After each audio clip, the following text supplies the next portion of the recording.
Ah, yes, Cannibal Holocaust. We all at least know about this film.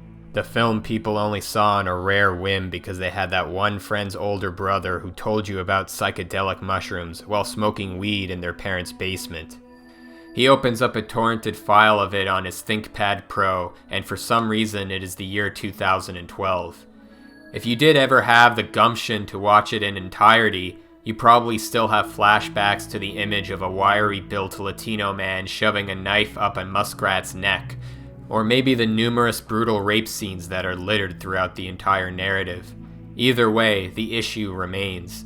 The visual exploitative gore is the main reason why most people watch it, and it's the main aspects of it that tend to be remembered and criticized by most people.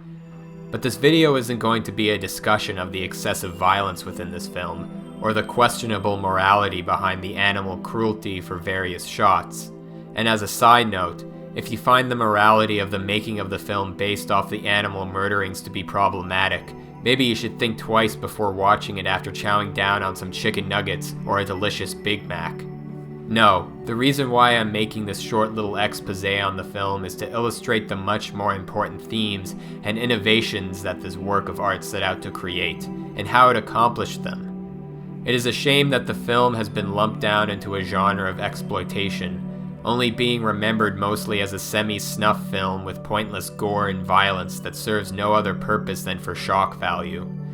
While I do think the film is excessive, it serves its main purpose of its main theme of critiquing the over-sensationalized portrayal of foreign countries undergoing turmoil for the entertainment of Western audiences through mass media news stories and edgy documentaries.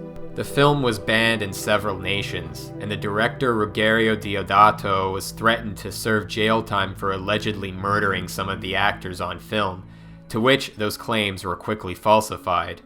For a quick synopsis for those who may not have seen the film, the plot revolves around an anthropology professor from NYU who sets off to the Peruvian jungle in order to find a missing group of documentary filmmakers. The crew's main objective was to document a then unknown tribe of cannibals that are notoriously known around the nation. The professor, along with two guides, make way to the jungle and befriend a local tribe known as the Yunamomo, who are rivals with the cannibal tribe known as the Shamatari. After learning about where the Shamatari live, the crew heads off and encounters this dangerous tribe. After some introductions, they also befriend the Shamatari and finally discover the dead remains of the film crew as well as the film canisters they shot. In celebration, they return home and finally watch the raw, unedited film and discover a barrage of abuse and violence towards the two tribes that the filmmakers arrogantly documented, including burning down one of their huts with people inside, murdering one of their pigs, and raping one of the native women, who was later impaled due to her defiled virginity. The horrible actions these filmmakers committed gives the professor a harsh view into the reality of how these documentaries are made, and uncovers the brutality of what goes on in order to generate a sensationalized portrayal of foreign events. The film is known primarily for innovating the concept of the found footage genre, a style that was later popularized by the Blair Witch Project around 10 years after the making of this film.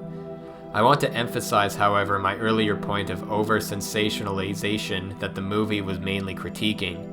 It is no surprise that this phenomenon is nothing new and still goes on to this very day, except in a bit different contexts.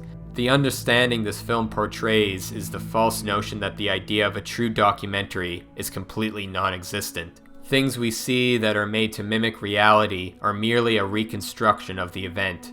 What we see is always carefully edited to demonstrate a specific agenda, regardless of what actually happens. In the plot of Cannibal Holocaust, we are introduced to the camera crew, a seemingly innocent bunch of young adults with a specifically naive and wholesome quality to them. They seem like any ordinary group of American kids, and their playful innocence is showcased from the get-go. When we are introduced to the tribes, we see a brutal tradition of murder and violence that these people express as a dignified culture. What a shame these kids are to become victim to the savagery of native peoples in this foreign land. But as you progress in the film, the reality shows a much more different story. When finally exposed, the producer in the film sternly remarks that sensationalism is what the people want, and that they should showcase the film regardless of the content or how it was made. The footage can be edited and distorted in any way they want in order to provide a certain narrative of their choosing. It's a dark look into how we digest media on a daily basis. We have a certain inauthentic way of questioning the legitimacy of what is presented to us merely because of the fact that it is found footage, so to speak. Another point I want to touch upon is the ironic effects it had on the crew actually making Cannibal Holocaust.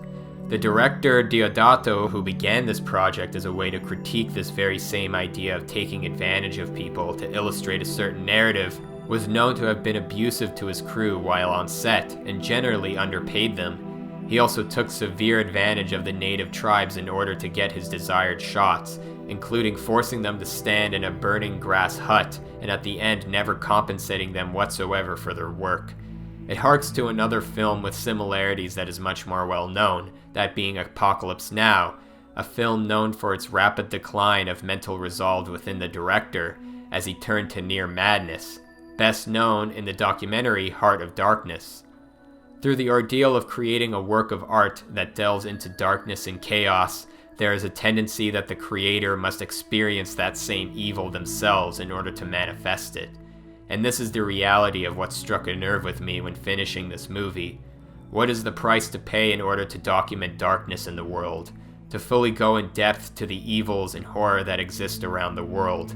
What if throughout all this searching for evil externally, all we can find is the evil that is within ourselves? As I find with most mainstream news outlets, documentaries, conspiracy theories, what have you, the rapid growth of fear-mongering through the use of worldly events is much of a similar occurrence. We are searching for an end and a horrid evil that will ultimately lead to our downfall and death. But maybe this event we look for externally will just come about through our own manifestation, and the external threat will never actually come, because we are the ones that will create it ourselves.